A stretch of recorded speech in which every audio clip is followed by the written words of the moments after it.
Hey guys, welcome back to our channel. ఈరోజు వీడియోలో కరివేపాకు చట్నీ ఎలా ప్రిపేర్ చేయాలో చూసాను. ఫస్ట్ కరివేపాకుని ఇలా బాగా వాష్ చేసి పక్కన పెట్టుకోవాలి. ఇప్పుడు ఒక కడాయిలో ఆయిల్ వేసుకొని ఆయిల్ హీట్ అయిన తర్వాత ఇందులోకి కొన్ని మినపప్పు, కొన్ని శనగపప్పు వేసుకొని బాగా ఫ్రై చేసుకోవాలన్నమాట. ఇవి బాగా గోల్డెన్ కలర్ వచ్చిన తర్వాత ఫ్రై చేసుకొని పక్కన పెట్టుకోవాలి. ఇప్పుడు ఒక కడాయిలో ఆయిల్ వేసుకొని ఆయిల్ హీట్ అయిన తర్వాత ఇందులోకి కట్ చేసి పెట్టుకున్న 2 పెద్ద సైజు ఆనియన్స్ని అయితే వేసుకోవాలి.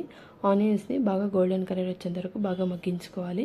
ఇలా గోల్డెన్ కలర్ వచ్చిన తర్వాత ఇందులోకి 10 నుంచి 15 ఎండుమిర్చి, వాష్ చేసి పెట్టుకున్న కరివేపాకు, కొంచెం చింతపండు, వెల్లుల్లిని వేసి బాగా మగ్గించుకోవాలన్నమాట.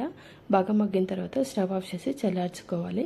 మనం మిక్సీకి వేసే ముందు ఇందులోకి కొంచెం బెల్లం అండ్ అలాగే టేస్ట్గా సరిపోతుంది సాల్ట్ వేసుకొని మిక్సీకి వేసుకోవాలి. కొంచెం కొత్తిమీర కూడా యాడ్ చేసుకొని మిక్సీకి వేసేటప్పుడు కొన్ని వాటర్ని కూడా యాడ్ చేసుకోండి. ఇప్పుడు కడాయిలో ఆయిల్ వేసుకొని హీట్ అయిన తర్వాత ఆవాలు, జీలకర్ర, కొంచెం కరివేపాకు, కొత్తిమీర, గ్రైండ్ చేసి పెట్టుకున్న చట్నీని వేసుకొని కలుపుకుంటే ఎంతో టేస్టీగా కరివేపాకు చట్నీ అయితే రెడీ అయిపోయింది. Thank you.